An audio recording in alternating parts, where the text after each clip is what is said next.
තමන්ට ජීවිතයේ යම්කිසි දේවල් නැති වෙනකොට ගොඩාක් හිතට දුකයි තමයි.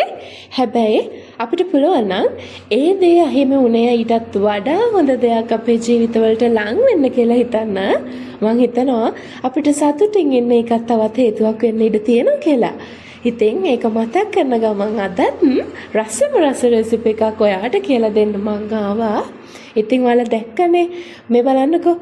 අද මම අරගෙන ඇවිල්ලා තියෙන පාන් කියන්නේ මේකත් හොඳ තත්ත්වයේ තියෙන. ඒ කියන්නේ ගොඩාක් පරණ නොවිච්ච සාමාන්‍යයෙන් අපි රැට ගෙනාපු පාන් උදේ වෙනකොටත් ඉතුරු වෙලා තියෙනවානේ. අන්න ඒ පාන් මේ වැඩේට ගන්න පුළුවන්. දැන් මේකේ මැද කොටස නම් අතර පුංචි අය ගෙදර ඉන්නකොට ඔයාලා දන්නවා එයාලා කන්නේ මැද කොටස විතරයි. ඉතින් මේ ඒ වගේ අවස්ථාවක වෙච්ච වැඩක්. අපේ පුතා මැද ටික විතරයි කාලා තියෙන්නේ. අයින ටික එහෙන් පිටින් ඉතුරු කරලා මෙන්න මේ වගේ පාන් කැලි ගොඩාක් ඉතුරුනා. එතකොට ඒ වගේ වෙලාවට ඔයාට පුළුවන් මෙන්න මේ මං කරන විදිහට පුංචිම කොටු වලට මේ පාන් ටික කපා ගන්න. ඕනම පාන් වර්ගයක් ඔයාට මේ වැඩේට අරගන්න පුළුවන්. පෙති පාන්, තැටි පාන්, අච්චු පාන් මේ ඕන එකක් අරගන්න පුළුවන්. මේ බලන්නකෝ. මෙන්න මේ විදිහට පුංචි කොටු වලට මම කපා ගත්තා. ඊට පස්සේ මම නම් මේක oven එකේ තමයි හදාගන්න යන්නේ. oven එකක් නැහැ කියලා දුක් වෙන්න එපා. මේ බලන්නකෝ මම oven එකේ තැටියට තමයි අර කළු පාට ට්‍රේ එකට තමයි මේ පාන් කෑලි ටික එකතු කරගන්නේ. පාන් කපනකොට චූටි කොටු වෙන්න කපා ගන්න. ගොඩක් ලොකු වුණොත් ඔයාට ටිකක් වැඩි වෙලාවක් යනවා මේ වැඩේට මේක හදාගන්න.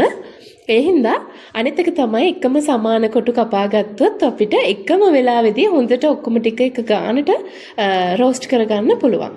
දැන් මම oven එකට දානවා සෙල්සියස් අංශක 150 උෂ්ණත්වයට විනාඩි 10ක් තමයි මම බේක් කරගන්නේ. දැන් ඔන්න ඔයාට oven එකක් නැහැ කියලා දුක් වෙන්න එපා. ඔයාට පුළුවන් මේක තෙලේ බැද ගන්න. එහෙමත් නැත්නම් තෙල් මොනවත්ම දාන්න නැතුව පෑන් එකකට මේ විදිහටම පාන් කෑලි ටික එකතු කරලා හැන්දකින් එහෙට මෙහෙට පෙරලමින් මේක ටික වෙලාවක් රත් කරගන්න. එතකොට මේ විදිහටම හදාගන්න පුළුවන් කිසිම වෙනසක් නැති වෙන්න. මම ටිකක් වැඩේ ලේසි වෙන්නයි අද oven එකේ පාන් ටික රෝස්ට් කරගන්නේ. මේ බලන්නකෝ සැරෙන් සැරේට මේක චෙක් කරන්න නියම ගානට බේක් වෙලාද කියලා. අපිට පොඩක් මේක අල්ලලා බලනකොට ඒ කියන්නේ ලිපේ හැදුවත් oven එකේ හැදුවත් ඕනම ක්‍රමයකට හැදුවත් මෙන්න මේ වගේ පුංචි පාන් කෑල්ලක් කුඩු කරලා බලන්න නිකන් බිස්කට් කුඩු වගේ කුඩු වෙලා යනවද කියලා. සාමාන්‍යයෙන් අපි දන්නවා ස්කිරිඤ්ඤ වගේ දෙයක් කොයි විදිහටද තියෙන්නේ කියලා. අන්න ඒ විදිහටම මේ පාන් ටික හැදිලා එනවා. oven එකේ දැම්මත් පෑන් එකක රත් කරගත්තත් මේ විදිහටම එනවා. ඒ ටික එහෙම තියලා මම ටිකක් ඉඩ තියෙන ලොකු පෑන් එකක් අරගෙන ඒකට එකතු කරගන්නවා සීනි මම මෙතනදී සාමාන්‍යයෙන් ග්‍රෑම් 30ක් 40ක් විතර ප්‍රමාණයක් එකතු කරගන්නවා. මේස හැඳි වලින් නම් ඉතින් ඔයා මේස හැඳි 5ක් විතර එකතු කරගන්න. පැණි රහ ඔයාගේ කැමැත්තට යොදා ගන්න පුළුවන්. මෙන්න මේ විදිහට සීනි ටික යන්තම් කැරමල් වෙන්න දෙන්න. ගොඩාක් නෙවෙයි මම නම් යන්තම් ටිකක් ගෝල්ඩන් බ්‍රවුන් වගේ කලර් එකකට එන්න තමයි මේ ටික කැරමල් කරගන්නේ. ඊට පස්සේ වතුර ටිකක් එකතු කරගන්න.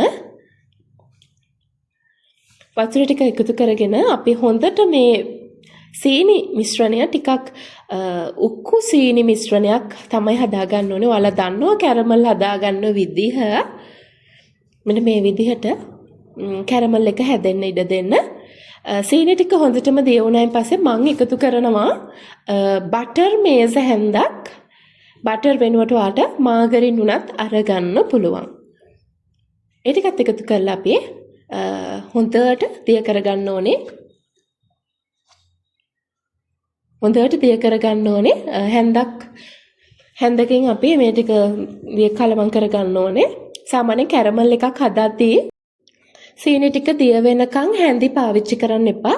අපි වතුර චුට්ට එකතු කරායින් පස්සේ ඔයාලා හැන්දි පාවිච්චි කරන්න. දැන් මේ බලන්න අපේ කැරමල් එක උන්සට හැදිලා තියෙන්නේ. සාමාන්‍ය ප්‍රමාණයකට නූලක් ඇදෙන තරමට ඔයා මේක හදාගන්න. ඊට පස්සේ අපිට පුළුවන් මෙන්න මේ කැරමල් අපි බටර් එකතු කරගත්තු අපේ කැරමල් එකට අපි බේක් කරගත්තු එහෙම නැත්නම් රෝස්ට් කරගත්තු පාන් කෑලි ටික එකතු කරගන්න. මේ වෙලාවේදී ටක් ගාලා ඔයාලා හැන්දකින් මේ ටික කලවම් කරන්න ඕනේ. මම ඒකයේ ටිකක් කලවම් කරන්න ඉඩ තියෙන ටිකක් ලොකු භාජනයක් මේකට අරගන්න කියලා කිව්වේ. දැන් අපේ කෑම එක ඉතින් හදලා ඉවරයි. මම චුට්ට වෙලාවක් තියාගන්නවා මේ හොඳටම මේක සීනි කැරමල් එකත් එක්ක පාන් ටික උරා ගන්නකම්. හොඳට මේක කෝට් වෙන්න ඕනේ. දැන් අපේ වැඩේ ඉවරයි. දැන් ඉතින් අපි සර්ව් කරන්න තමයි යන්නේ. මේ බලන්නකො ඇත්තටම මේක මාර රසට තියෙනවා. ඔයාට වැස්ස වෙලාවක වුණත් ප්ලේන් ටියක් වුණත් බොන්න මේක නියමයි කියලා කියන්න පුළුවන්. සාමාන්‍යයෙන් අපි තේ එකක් බොනකොට කේක් කෑල්ලක් බිස්කට් එකක් කන්න පුරුදු වෙලා ඉන්නානේ. ඉතින් හැමදාම මේ වගේ දේවල් ගේන්න අවශ්‍ය වෙන්නේ නැහැ. මෙන්න මේ වගේ දෙයක් ඔයාලා හදලා බලන්න. ඇත්තට මේක බෝතලයක දාලා ඔලන් අදින්න නැති විදිහට තියාගත්තොත් ඔයාට මේක ටික දවසක් තියාගෙන පාවිච්චි කරන්න පුළුවන්. මේ බලන්නකෝ. එයා නම් ගොඩාක් ආස වුණා මේ වැඩේට. ඉතින් අදත් මාව අහගෙන හිටපු ඔයාට ගොඩාක් ස්තුතියි කියන ගමන්ම මම සබ්ස්ක්‍රයිබ් කරලා නැත්නම් ඔයා සබ්ස්ක්‍රයිබ් කරලා ටිකටම මාත් එක්ක එකතු වෙන්න කියලා ආදරෙන් ඔයාගෙන් ඉල්ලනවා. එහෙනම් ගිහින් එන්නම්.